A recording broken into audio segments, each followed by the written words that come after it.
Olá! Tudo bom com você, meu querido irmão, minha querida irmã? Graça e paz! Que bom nos encontrarmos aqui mais uma vez, não é mesmo? Desejo toda sorte de bênçãos sobre a sua vida, sobre a sua família, em todas as áreas. Que Ele te abençoe e te guarde, em nome de Jesus. Eu sou a pastora Ana Lúcia Petri, do Instituto Único Caminho, que é uma plataforma de ensino ao corpo de Cristo, uma escola de discípulos. E esse é o lugar onde a gente vem para meditar, estudar, aprender acerca da palavra de Deus e também colocar em prática. Eu costumo dizer que a Bíblia não é um livro para ser lido, é um livro para ser estudado e para ser meditado e para ser aplicado nas nossas vidas. E então a gente vive a boa, perfeita e agradável vontade de Deus para nós. Se você ainda não é inscrito aqui no canal, querido, por favor, se inscreve, clica no sininho aí para receber todas as notificações. Nos ajude, queridos, a tornar esse canal relevante. Deixe teu comentário, teu like, compartilha com os seus amigos. Eu tenho certeza que esse conteúdo vai abençoar poderosamente a vida de muitas pessoas e você vai ser o canal para isso, amém? E como falamos acerca da vontade de Deus, eu quero trazer hoje um estudo acerca da vontade de Deus. Você já se perguntou qual é a vontade de Deus para a sua vida?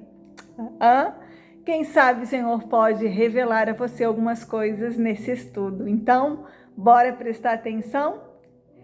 Se você acostuma anotar, pega seu papel, sua caneta e anota. Eu anoto tudo que eu aprendo, queridos. Porque quando eu ouço, eu aprendo uma vez. Mas quando eu leio, eu lembro aquilo que eu aprendi. Então eu acabo aprendendo cada dia mais e mais. E Deus vai falando cada dia mais e mais comigo. Amém? E Ele deseja falar com você. Em Colossenses 1, versículo 9, diz assim: por essa razão, nós também, desde o dia em que o ouvimos, não cessamos de orar por vós e de pedir que sejais cheios do pleno conhecimento da sua vontade, em toda a sabedoria e entendimento espiritual. Então, glória a Deus, vamos falar da vontade de Deus para as nossas vidas, né? Qual é a vontade de Deus para mim? Você já se perguntou? Muitas vezes eu escuto, pastor, eu ainda não sei qual é o meu chamado, eu ainda não sei qual é a vontade de Deus para minha vida. Então, queridos, presta atenção que eu quero que você entenda algumas coisas através desse estudo, amém? Olha o que esse versículo está dizendo, que você não deve somente conhecer a vontade de Deus, mas que você deve ser cheio do pleno conhecimento da sua vontade.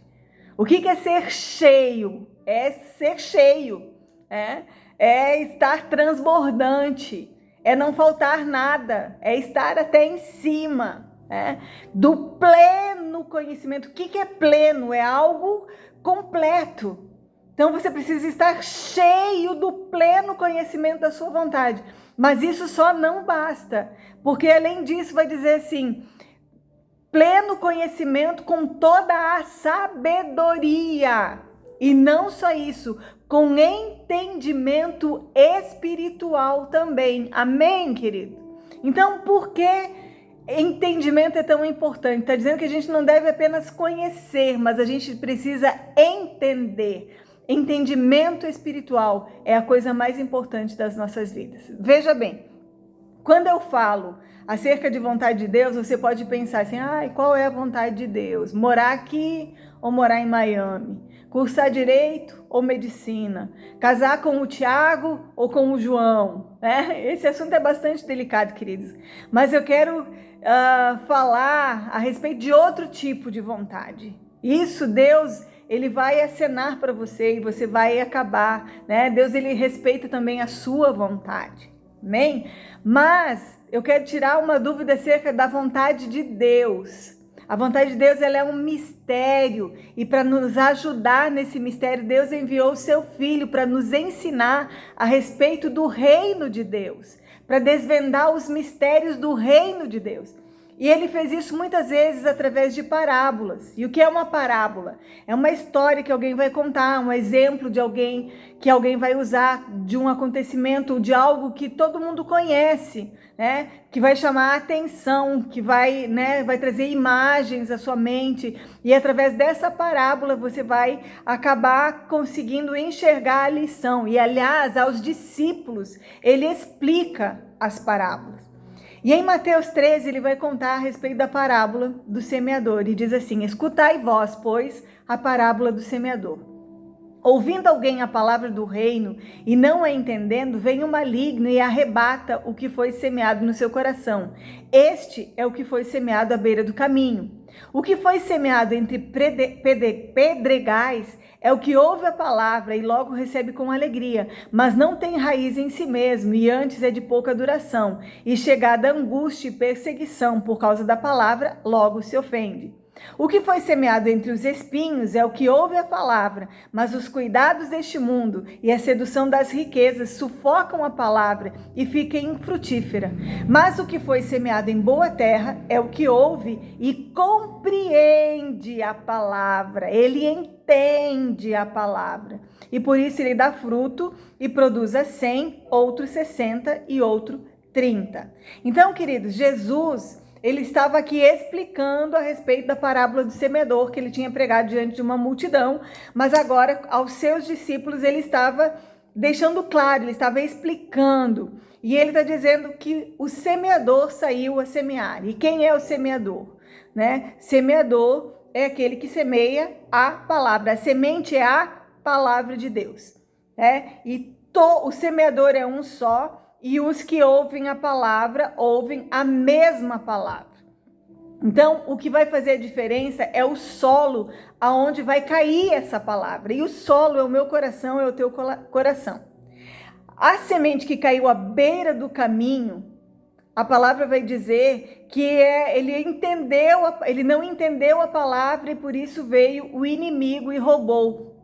Então, olha a importância de entender aquilo que a gente está ouvindo. Por isso eu deixo bem claro, a palavra de Deus não é para ser lida, a palavra de Deus, ela é para ser estudada, ela é para ser meditada e ela é para ser entendida e aplicada. Amém? Então, aqui caiu à beira do caminho foi aquele que não entendeu. Aqui caiu em pedregais, se alegrou, mas porque não tinha raízes, logo se perdeu, né? Logo ele recebeu com alegria, mas foi pouca duração, porque chegada a perseguição, chegada a algumas coisas, logo se ofendeu. O que foi semeado entre espinhos, então as riquezas, os cuidados desse mundo, algumas coisas vão sufocando a palavra, né? E então ela vai ficando infrutífera. Mas tem aquele que entende a palavra. Terra boa é aquele que entende a palavra. Todos ouviram a mesma palavra, mas teve aquele que entendeu. Ouvindo alguém a palavra e não entendendo, o maligno arrebata. Mas aquele que entende a palavra, querido. Deixa eu te dizer uma coisa. Aquilo que você entende, ninguém mais rouba de você. Por isso que o diabo quer roubar a palavra de nós. Ele não quer que a gente entenda, ele quer roubar, ele quer sufocar, né? Então, a falta de entendimento, a falta de profundidade, sabe? Ser superficial com a palavra, escolher a palavra que a gente deseja ouvir e aqueles versículos que a gente não gosta tanto assim, não levar em consideração, sabe? Aí vem a perseguição, vem aquilo que a palavra diz que vem e aí a gente se escandaliza, se ofende, né? E também, querido, o desejo por riquezas, pelas coisas desse mundo, quando a palavra diz para nós buscarmos as coisas que são do alto. Então, o que o texto está dizendo para nós que é não somente ter conhecimento, mas é ter entendimento espiritual, porque o que foi semeado em boa terra é aquele que ouve, que entende a palavra, compreende a palavra e então ele vai dar frutos. Por quê? Porque ele vai viver aquela palavra. Ele vai produzir frutos através daquela palavra. Então, todos ouviram a mesma palavra, mas somente aquele que ouviu e entendeu, segurou. E ninguém pôde roubar. Então, aquilo que você entende, ninguém rouba de você. Então você precisa ter entendimento da palavra de Deus se você quiser conhecer a vontade de Deus. Amém? Quando você não tem entendimento, você não consegue receber, você não consegue reter, você não consegue guardar a palavra. Mas aquilo que você entende, você guarda, você vive, né? Então é só quando eu entendo que eu vou dar frutos. O meu nível de produtividade está ligado com o meu nível de entendimento. Então, quem não está produzindo frutos no reino de Deus é porque não entendeu. Então, essa noite nós estamos falando, eu não sei que hora que você vai assistir esse vídeo, nós estamos falando a respeito da vontade de Deus. Busque não somente ouvir, mas procure entender. E aí você vai entender e você vai frutificar. Com relação à vontade de Deus, Ele não vai te mostrar tudo de uma vez, querido. Ele vai sinalizando. Ele vai te mostrando, ele vai te dando sinais, ele vai apontando o que é importante, até você acertar o sentido. Ele vai fazer você sentir no seu coração, porque ele gera em nós tanto o querer quanto o efetuar. Então, se você não acertar o sentido ou a direção para onde você deve ir, vai ser impossível você cumprir o seu destino. Então, ele vai sinalizando para você, ele vai te dando sinais, ele te criou com vontades, com desejos, com habilidades. Sabe quando Deus chamou Abraão, Abraão não sabia direito aonde ele era a terra. Vai para a terra que eu te mostrarei. Mas Abraão prontamente obedeceu. Então, quando Deus te dá uma palavra, obedece essa palavra. Depois que você obedecer essa palavra, Deus vai te dar outra palavra. E você vai seguindo nessa direção. Enquanto você não obedecer a primeira palavra que Deus te deu, querido, Deus não vai te dar uma segunda palavra. Então, queridos, para acertar o sentido, nós precisamos prestar atenção nas orientações específicas que Deus vai nos dando. E aí, então, acertando o sentido, acertando a direção, a gente vai prosseguindo cada passo, passo a passo, até o cumprimento do propósito de Deus para com as nossas vidas. Amém? Primeira coisa, entendimento da palavra de Deus. Porque se você tiver entendimento da palavra de Deus, você vai saber se a voz que você está ouvindo está te direcionando para o caminho correto, que é o cumprimento do teu propósito. Amém, querido? Eu espero o seu comentário. Se você tiver alguma dúvida, espero a sua pergunta, eu espero o seu like, eu espero que você compartilhe com o máximo de pessoas que você puder e que você se inscreva no canal. Amém? Espero isso de você. Eu creio que para você é alguns segundinhos, mas para mim é muito importante e de muita relevância. Conto com você para juntos nós fazermos essa obra. Amém? Que o Senhor te abençoe, em nome de Jesus. Um beijo no seu coração, vou ficando por aqui. Até o nosso próximo vídeo. Tchau, tchau!